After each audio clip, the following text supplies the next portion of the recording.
একটা লোককে দেখলেন যে সে মানে জাহান্নামের মতন আগুন, সে আগুনের শিখাটা খুব জ্বালিয়ে আগুনকে খুব উত্তেজিত করছে। সেখানে গিয়ে দেখলেন যে একটা বিরাট বড় গাছ, গাছের নিচে একটা বয়স্ক বুড়ো মানুষ, খুব লম্বা চওড়া, দেখতে সুন্দর, সেখানে বসে আছেন। তার পাশে কতকগুলো ছেলেপুলে, ছেলে মেয়ে, ছোট ছোট, তারা সব খেলাধুলা। আসসালামু আলাইকুম।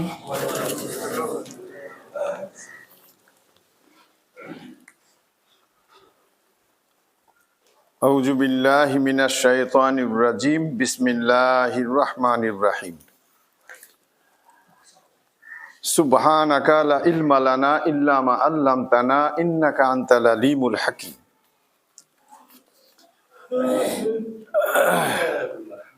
বিসমিল্লাহির রহমানির রহিম। রব্বিশ রাহলি সাদরি ওয়া ইয়াসসিরলি আমরি ওয়াহলুল উকদাতাম মিন লিসানি ইয়াফকাহু কাওলি। আলহামদুলিল্লাহি কাফা ওয়া সালামুন আলা ইবাদিহিল্লাযিনা ইসতাফা ফা আম্মা বাদ। ফাকাদ ক্বালা আল্লাহু কালামিহিল মাজিদ ওয়াল ফুরকানিল হামিদ। বিসমিল্লাহির রহমানির রহিম। মাইয়াতিল্লাহা ওয়া রাসূলাহু ইউদখিলহু জান্নাতিন তাজরি মিন তাহতিহাল আনহারু খালিদিনা ফিহা জালিকাল ফাউজুল আযীম। ওয়া মাইয়াসিয়াল্লাহা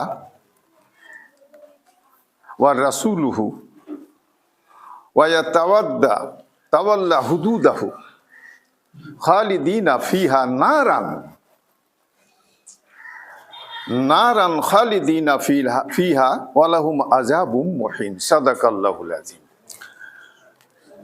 সমস্ত প্রশংসা, সমস্ত গুণকীর্তন ওই আল্লাহ পাকের জন্য, যে আল্লাহ পাক আমাদের সমস্ত কাজ কর্মকে পরিত্যাগ করে জুমার মসজিদে আসার তৌফিক দিয়েছেন।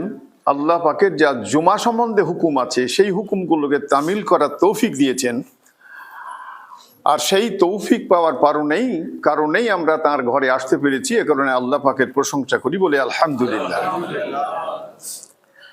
তাজেদারে মদিনা দুলালে আমিনা সৈয়দুল আউয়ালিন ওয়াল আখিরিন ইমামুল আম্বিয়া হযরতে মুহাম্মদ সাল্লাল্লাহু আলাইহি ওয়াসাল্লাম, যে মহানবীকে আল্লাহ পাক আমাদের কাছে পাঠিয়ে জান্নাত অর্জন করা আর জাহান্নাম থেকে বাঁচার একটা ব্যবস্থা করে দিয়েছেন, ওখান থেকে ক্ষান্ত হননি। আল্লাহ পাকের ঘোষণা যে সমস্ত মুসলমানরা চলতে ফিরতে ভালো কাজও করবে আবার গুনাহও করে ফেলবে, তা আমি রসুলকে নিযুক্ত করেছি কিয়ামতের মাঠে মাকামে মাহমুদে বসে তাদের জন্য মাগফিরাত চাইবে, ক্ষমা চাইবে, আর আমি সেই লোকগুলোকে আল্লাহর রসুলের কথাতে ক্ষমা করে দিয়ে সকলকে জান্নাতে পাঠিয়ে দেব। এই মুহাম্মাদুর রাসূলুল্লাহ সাল্লাল্লাহু আলাইহি ওয়াসাল্লামের শানে হাজারো হাজার কোটি কোটি দরুদ শান্তির ধারা বর্ষিত হোক, বলি আল্লাহুম্মা আমিন।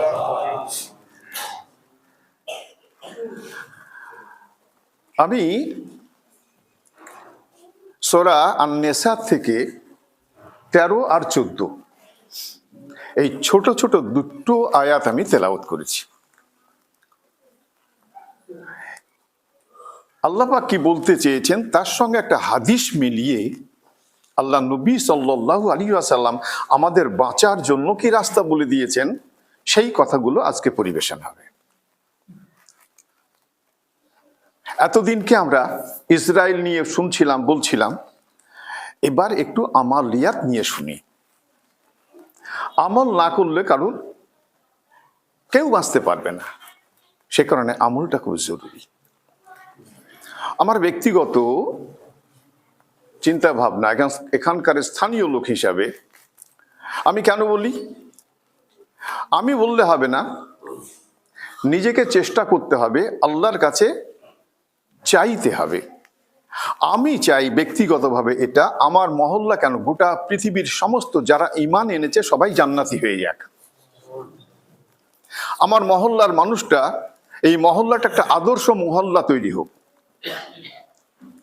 এরা সবাই জান্নাতের বাসিন্দা হওয়ার চেষ্টা করুক, এরা হয়ে যাক, বলার উদ্দেশ্য এইটা। তাই আজকে কি কি কথাগুলো আছে, কি করলে জান্নাতে যাওয়া যায়, জাহান্নাম থেকে বাঁচা যায়, সেই কথাগুলো আছে। প্রথমেই যেটা আল্লাহ পাক ঘোষণা দিলেন, মাইয়াতি আল্লাহ ওয়া রাসূলা, যারা আল্লাহ এবং আল্লাহর রসুলের কথা শুনে। খুব ভালো করে শুনতে হবে, নবীকে পেতে গেলে আল্লাহকে ধরতে হবে, আর আল্লাহকে পেতে গেলে নবীকে ধরতে হবে। কারণ আল্লাহর কথা নবী পরিবেশন করেছেন, নবীর মাধ্যমে ফেরেশতা, তারপরে নবীর মাধ্যমে আল্লাহ পাক তার কথাগুলোকে পরিবেশন করেছেন। কাজে কাজে নবীকে না ধরলে আল্লাহর কথা পাওয়া যাবে না। তো আল্লাহকে মানতে গেলে নবীকে মানতে হবে, আর নবীকে মানলেই আবার আল্লাহকে পাওয়া যাবে। খুব রিলেটেড ব্যাপার। কোরআন একটা মহাগ্রন্থ, হাদিস মহাগ্রন্থ, যা পৃথিবীর মধ্যে বহুত প্রচলিত ধর্ম আছে। একটি ধর্ম ইসলাম, উৎকৃষ্ট ধর্ম, যে আপনি মানুষের সাথে কেমন করে কথা বলবেন সেটাও আল্লাহ শিখিয়েছে, কি করে ভাত খেতে হবে আল্লাহ নবী সেটাও শিখিয়েছে, রাগ হলে কি করে রাগটা উপশম হয় তাও শিখিয়েছে, এভরিথিং। কি করে শোয়া যায়, কেমন করে শুলে আল্লাহর হুকুম পালন করা যাবে সেটাও বলা হয়েছে। মানে যা কিছু দুনিয়াতে একটা মানুষের চলতে ফিরতে লাগে, সমস্ত সব কিছুটা আল্লাহ পাক তাঁর বান্দাদেরকে শিখানোর ব্যবস্থা করে দিয়েছেন। শুধু আমাদের কাজ হচ্ছে সেখান থেকে দেখে শিখে নেওয়া। আমরা শিখতে পারি না, অনেক গলদের মধ্যে, অনেক ভুলের মধ্যে আমরা আছি, এগুলো সংশোধন হতে হবে। তো আল্লাহ পাক এই কথা বললেন যে আমি যা বলছি, আমার নবী যা বলছে, যদি তোমরা আমি এবং আমার নবী যা বলছে এই কথাগুলো শুনে নাও, মেনে নাও, আর এই কথা মোতাবেক যদি চলতে পারো, ইউদখিলহু, দাখিল করে দেব তোমাদেরকে, তোমাদেরকে প্রবেশ করিয়ে দেব। কোন জায়গাতে? জান্নাতিন তাজরি মিন তাহতিহাল আনহার, এমন একটা জান্নাত যেখানে ঝর্ণা ঝর্ণা ঝরবে, সবুজ শ্যামল সমস্ত থাকবে, যা তুমি চোখে কখনো দেখোনি, কল্পনা করতে পারোনি যে অট্টালিকা সেই জায়গাতে থাকবে। কিভাবে থাকবে? খালিদিনা ফিহা, একদম চিরস্থায়ী। দুনিয়াতে মরণ আছে, ওখানে আর মরণ নাই। কিন্তু যদি এটা হয়, মাইয়াসি আল্লাহ ওয়া রাসূলাহু ওয়া ইয়াতাওয়াল্লা হুদুদাহু, তোমরা যদি তোমাদের আল্লাহ আর তোমার রসুলের কথাকে যদি না শোনো, যদি অবমাননা করো, যদি তোমার মতন তুমি তো চলতে যাও, তুমি যদি তোমার শয়তানের ওয়াসওয়াসে তো চলতে যাও, তোমার মেজাজ যদি সবসময় রুক্ষ থাকে, যদি এগুলো হয়, তাহলে কি হবে? তাহলে বলছে যে নারান খালিদিনা ফিহা, নার মানে জাহান্নাম। বলছে এই জাহান্নামের মধ্যে তোমাকে প্রবেশ করাবো, শাস্তি দেব, খালিদিনা ফিহা, চিরদিন।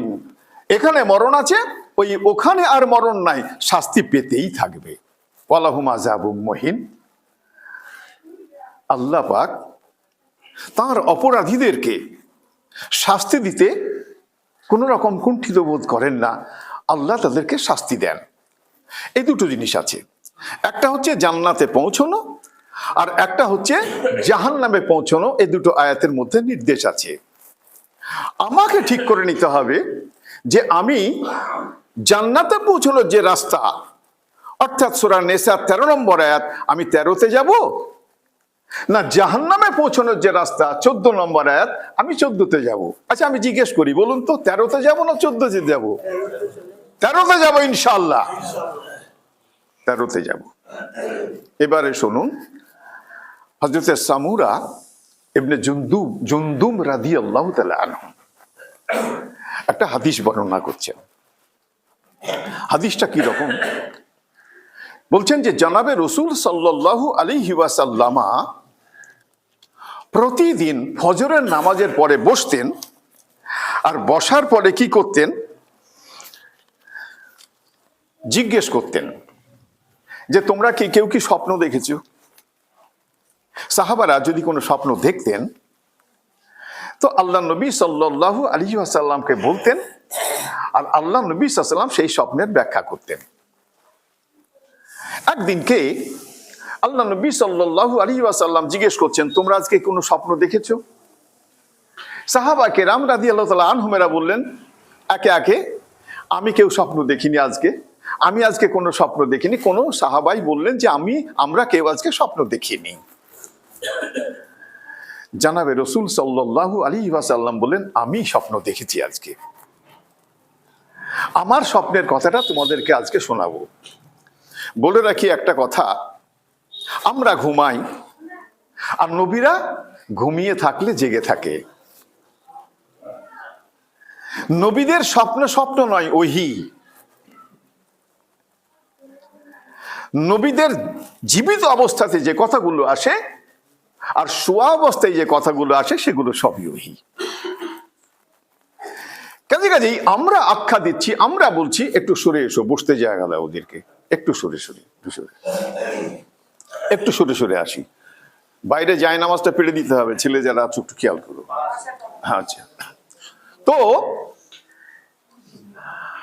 আমরা যা দেখি আমাদের স্বপ্ন, কিন্তু আল্লাহ নবী সাল্লাল্লাহু আলাইহি ওয়াসাল্লাম বা নবীরা যেটা দেখেন সেটা সবই ওহী। জানাবে রাসূল সাল্লাল্লাহু আলাইহি ওয়াসাল্লাম বলতে লাগলেন যে আমি আজকে স্বপ্ন দেখেছি, কি শোনো।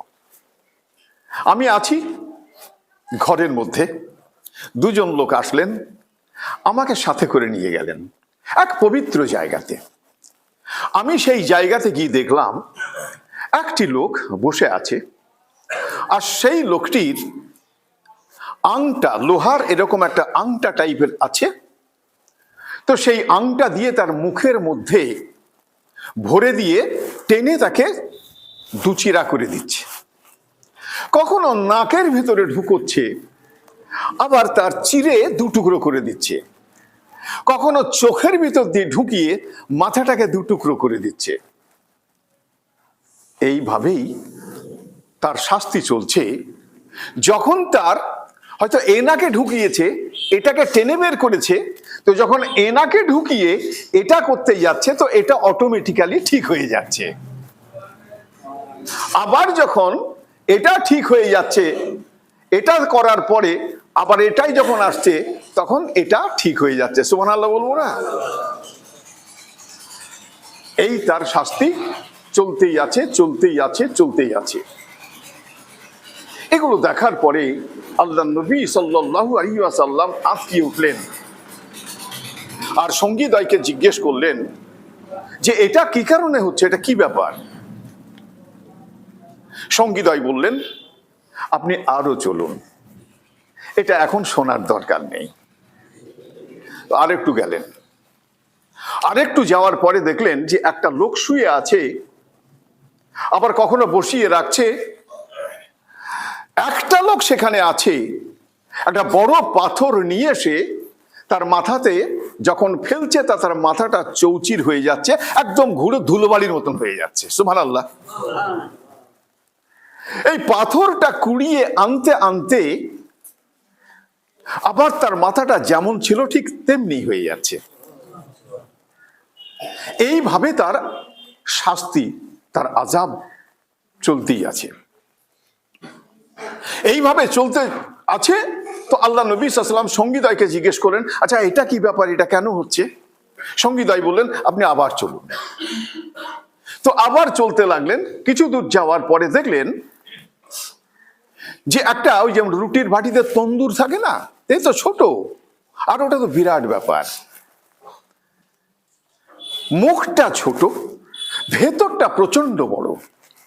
সেখান থেকে আল্লাহ নবী সাল্লাল্লাহু আলাইহি ওয়াসাল্লাম কিছু চিৎকার শুনতে পেলেন। তো চিৎকার শোনার পরেই সেই তন্দুরের মুখটাকে দিয়ে মুখ দিয়ে নজর দিলেন কি আছে ওখানে। উনি দেখলেন কতগুলো উলঙ্গ পুরুষ, উলঙ্গ নারী, তারা চিৎকার করছে। কিভাবে চিৎকার করছে? সেখানে এত জোরে আগুন জ্বলছে আর আগুনের শিখা উঠছে। তো ওই শিখাতে মনে হচ্ছে যেন তারা ভেসে বাইরে চলে আসবে, কিন্তু যখন বাইরে যাওয়ার উপক্রম হচ্ছে আগুনের শিখাটা আবার নেমে যাচ্ছে, তখন তারা নিচে চলে যাচ্ছে। যেমন সমুদ্রের ঢেউ হয়, যারা সমুদ্র দেখতে গেছে তারা বলতে পারবে সমুদ্রে যে তুফান, যে ঢেউ হয়, সেই তুফান ঢেউয়ের সামনে যদি পড়ে সে কোথায় চলে যাবে তার ঠিক নেই। তো ঠিক সেই রকম করে আগুনের ঢেউ যখন উপরে চলে আসছে মনে হচ্ছে বেরিয়ে যাবে, পড়ে যাবে বাইরে, কিন্তু না, আগুন আবার নিচে নেমে যাচ্ছে, তখন সে নিচে নেমে যাচ্ছে। আল্লাহ নবী সাল্লাল্লাহু আলাইহি ওয়াসাল্লাম জিজ্ঞেস করলেন এটা কি? বললেন যে না, আপনি আবার চলুন। তো আবার চললেন। তো আবার চলতে চলতে দেখলেন যে একটা পুকুর আছে, তা সেই পুকুরে পানি না, গোটা পুকুরটা রক্তে পরিপূর্ণ। মাঝে একটা লোক সাঁতরিয়ে আসছে, পুকুরের পাড়ে একটি লোক বসে আছে। সে যখন পুকুর থেকে উঠার মতন হচ্ছে আর বড় পাথর তার সাজানো আছে, সেই পাথর দিয়ে যখন মারছে আর পাথরের গায়ে আবার সে পুকুরের মাঝে চলে যাচ্ছে। আল্লাহ নবী সাল্লাল্লাহু আলাইহি ওয়াসাল্লাম বললেন এটা কি? তাহলে আপনি চলুন, এখন আবার চলুন। তো আবার কিছু দূর গেলেন, একটা সুন্দর সবুজ একটা পবিত্র স্থানে সেখানে গেলেন। সেখানে গিয়ে দেখলেন যে একটা বিরাট বড় গাছ, গাছের নিচে একটা বয়স্ক বুড়ো মানুষ, খুব লম্বা চওড়া, দেখতে সুন্দর, সেখানে বসে আছেন। তার পাশে কতকগুলো ছেলেপুলে, ছেলে মেয়ে, ছোট ছোট, তারা সব খেলাধুলা করছে। একটু দূরে একটা লোককে দেখলেন যে সে জাহান্নামের মতন আগুন, সে আগুনের শিখাটা খুব জ্বালিয়ে আগুনকে খুব উত্তেজিত করছে। তারপরে আল্লাহ নবী সাল্লাল্লাহু আলাইহি ওয়াসাল্লামকে ওই দুজন লোক এই গাছের উপরে আরোহণ করলেন। আর গাছের উপরে যখন আরোহণ করলেন, গাছ ওদেরকে নিয়ে চলে গেল। প্রথমে একটা জায়গাতে গিয়ে দেখলেন যে সেই রাস্তাঘাটগুলো, বাড়িগুলো, একটা ইট সোনা, একটা ইট রূপো, রাস্তাগুলো সোনা আর রূপো দিয়ে সব তৈরি করা। আর সেখানে কিছু লোক আছে যাদের চেহারার অর্ধেকটা এতই সুন্দর কল্পনা করা যাবে না, আবার অর্ধেকটা এতই অসুন্দর যা ভাবা যাবে না। সঙ্গীতাই বললেন তোমরা সকলে পাশের পুকুর থেকে গোসল করে এসো। তা এদের এই এই দুজন লোকের কথা শুনে ওই যে পাশের নহর থেকে যখনই তারা গোসল করে আসলো, আর তাদের চেহারা এত সুন্দর হয়ে গেল যে এত সুন্দর তাদের দিকে তাকানো যায় না। আবার চললেন, গাছটা নিয়ে আবার চলল। সেখানে গিয়ে কতগুলো ভালো ভালো কুঠরি ঘর, বালাখানা দেখলেন। তারপরে আবার উপরে গেলেন, আবার বালাখানা দেখলেন। দেখার পরে আবার ঠিক জায়গাতে ফিরে আসলেন। আল্লাহ নবী সাল্লাল্লাহু আলাইহি ওয়াসাল্লাম বললেন আচ্ছা ভাই, সারা রাত্রি তোমরা যা দেখালে আমাদেরকে, তো এগুলো কি? এগুলো আমাকে না বললে আমি জানবো কি করে? এবারে কিন্তু খুব ছোট করে বলছি, সব কথাই ছোট করে বলেছি, সময় তারই মধ্যে তো কথা শেষ করতে হয়, সে কারণে ঘড়ির যা টাইম, আর 30 মিনিটের মধ্যে বাকিটা বলবো, বুঝে নিতে হবে। বললেন তাহলে শুনুন প্রথম থেকে। প্রথমে যে দেখলেন যে মুখ দিয়ে চিরছে, নাক দিয়ে চিরছে, এই লোকটি দুনিয়াতে প্রচন্ড মিথ্যে কথা বলতো। এই লোকটি দুনিয়াতে ফ্যাসাদ সৃষ্টি করত। এই লোকটি মন গড়া কথাবার্তা বলতো। এই লোকটি দুনিয়াতে অত্যাচার, অনাচার এই সমস্ত নিয়ে বেশি থাকতো। মিথ্যে কথাগুলোকে এত সুন্দর করে সাজিয়ে বলতো, লোকে মনে করতে সত্য কথাই বলছে। এই লোকটির জন্য, এই ক্যারেক্টারের জন্য, এই চরিত্রের জন্য আজকে দুনিয়ার থেকে এসে ওর ওই সাজা হচ্ছে। আচ্ছা, এই সাজা যদি হয় তা আমরা কি ওই চরিত্রের হব? কি জিজ্ঞেস করছি তো আমি, হব? আল্লাহ যেন এই চরিত্রের থেকে আমাদের সকলকে হেফাজত করুন বলে আল্লাহুম্মা আমিন। আমরা মরার আগা পর্যন্ত এই জাহান্নামে যাওয়ার এই রাস্তার এই যে চিন্তা শক্তি, এই যে চিন্তা ভাবনা, এই যে কর্ম, এটা আমরা কখনো জিন্দেগিতে করব না ইনশাআল্লাহ। 2 নম্বর বললেন যে লোকটিকে পাথর মারা হচ্ছে, ওই লোকটি কোরআন পড়তো দিয়ে ছেড়ে দিয়েছে, আর কোরআন পড়তো না। অন্য হাদিসে এসছে নামাজ পড়তো আর নামাজ পড়ে না, নামাজ ছেড়ে দিয়েছে, কারণ নামাজের মধ্যে কোরআন আছে। কাজে কাজে কোরআনটাকে যদি বলা যায়, নামাজ, কোরআন, জিকির ইত্যাদি ইত্যাদি সবই চলে আসে একটা কথার মধ্যে। তো বললে এই লোকটি দুনিয়াতে কোরআন তেলাওয়াত করতো না, নামাজ ছিল না, সে কারণে এর এই শাস্তি হচ্ছে। আমরা বলি যে আমরা কি ওই শাস্তি পেতে চাই? শাস্তি পেতে চাই না। শাস্তি যদি না পেতে চাই, তা আজ থেকে ঠিক করে নেই জিন্দেগিতে কখনো নামাজ ছাড়বো না ইনশাআল্লাহ। 3 নম্বরে বলছে ওই যে তন্দুরের মধ্যে যাদেরকে আগুনের লেলিহান শিখা নারী আর পুরুষ পোড়াচ্ছে, বলছে এরা ব্যভিচারিণী ছিল, এরা ব্যভিচার করতো, সেই কারণে এদেরকে এ শাস্তি দেওয়া হচ্ছে। এই বদ কাজ থেকে আল্লাহ পাক যেন আমাদের সকলকে হেফাজত করুন বলে আল্লাহুম্মা আমিন। বললে যে পুকুরের মধ্যে দেখলে যেটা, এই পুকুরের মধ্যে যেটা তোমরা দেখলে, এটা হচ্ছে দুনিয়াতে এই লোকটি সুদ খেত, এর সুদের ব্যবসা ছিল, সেই কারণে আজকে এই পুকুরে, রক্তের পুকুরে ফেলে ওই শাস্তি দেওয়া হচ্ছে। আমরা এই শাস্তি কেউই চাই না। সেই কারণে এই সুদ মুক্ত জীবন যাপন করার জন্য আল্লাহ পাক আমাদের সকলকে তৌফিক এনায়েত করুন। বললেন 4 নম্বরে, 5 নম্বরে যেটা গিয়ে বললেন যে একটা বড় গাছ, বসে আছে এক বৃদ্ধ মানুষ, ওই ভদ্রলোক হচ্ছেন হযরতে ইব্রাহিম আলাইহিস সালাম। পাশে যে বাচ্চাগুলো আছে, দুনিয়াতে যারা নাবালক অবস্থাতে ইন্তেকাল করে যায়, যে সমস্ত বাচ্চা, খুব ভালো করে শুনবেন, এর আরো অনেক হাদিস আছে, আমার হাতে সময় নেই আজকে, অত বলতে পারবো না। তো বলছে দুনিয়াতে যাদের নাবালক বাচ্চি মরে যায়, তারা সরাসরি মরার পরে ওই রকম জান্নাতের জায়গাতে চলে যায়। একটা ছোট্ট কথা না বলে থাকতে পারলাম না। কারোর যদি 2, 3, 1টা বাচ্চা মুসলমানের মরে যায়, সে জান্নাতে যাবে। বাপের যদি কোনো রকম গুনাহ থাকে, মায়ের যদি কোনো গুনাহ থাকে, জান্নাতে যদি না যেতে পারে, সাজা হতে হয়, তো আল্লাহ পাককে সে বাচ্চা বলবে, আল্লাহ তুমি যদি আমার এই মা বাপকে সাথে না দাও, তো আমি জান্নাতে যাবই না। সে জান্নাতে চলে যাবে। আল্লাহ পাক বলবে, যা তোর মা বাপকে নিয়েই জান্নাতে চলে যা, আল্লাহ ছাড় দিয়ে দেবে। আর ওই যে দূরে আগুন জ্বালাচ্ছিল, ও হচ্ছে জাহান্নামের যে ফেরেশতাকে দায়িত্ব দেওয়া হয়েছে হযরতে মালিক রাদিয়াল্লাহু তাআলা।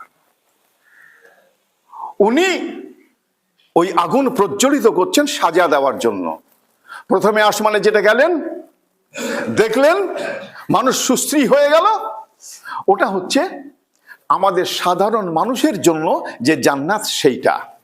পরের আকাশে যেটা গেলেন, সেটা দেখলেন যারা শহীদ, দুনিয়াতে যারা দিনকে প্রতিষ্ঠিত করার জন্য রক্ত দিয়েছে, জান দিয়েছে, ওই জান্নাতের ঘরটা তাদের জন্য। উপরে যেটা দেখলেন, সেটা হচ্ছে আল্লাহ নবী সাল্লাল্লাহু আলাইহি ওয়াসাল্লাম বললেন, উপরে যেটা সাদা মেঘ খচিত দেখছেন, ওটা হচ্ছে আপনার জন্য, ওটা আপনার ঘর। আল্লাহ নবী সাল্লাল্লাহু আলাইহি ওয়াসাল্লাম বললেন, তাহলে ছেড়ে দাও, আমি তাহলে আমার ঘরে চলে যাই।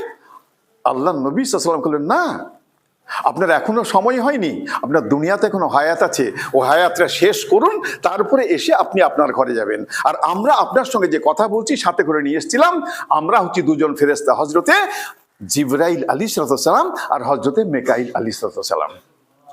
আজকে আপনাদেরকে চরিত্র গঠন করার জন্য এই হাদিসটা পরিবেশন করলাম। আমরা যদি এই হাদিসটা সবাই মেনে চলতে পারি, আমরা শাস্তিটা যখন জানতেই পারলাম, আল্লাহ নবী সাল্লাল্লাহু আলাইহি ওয়াসাল্লাম তাকে স্বপ্নযোগী বলি আর যাই বলি, স্বচক্ষে যখন দেখিয়ে দিয়ে এসছেন, এটা খুব ঠিক কথা। কাজে কাজে আমরা যদি মেনে চলতে পারি, সবাই জাহান্নামের আগুন থেকে মুক্তি পেয়ে সবাই জান্নাতে পৌঁছতে পারবো। আল্লাহ পাক এই হাদিসের উপরে সকলকে আমাদের পূর্ণাঙ্গ আমল করার তৌফিক দান করুন বলে আল্লাহুম্মা আমিন। ওয়া আখিরু দাওয়ানা আনিল হামদুলিল্লাহি রাব্বিল আলামিন।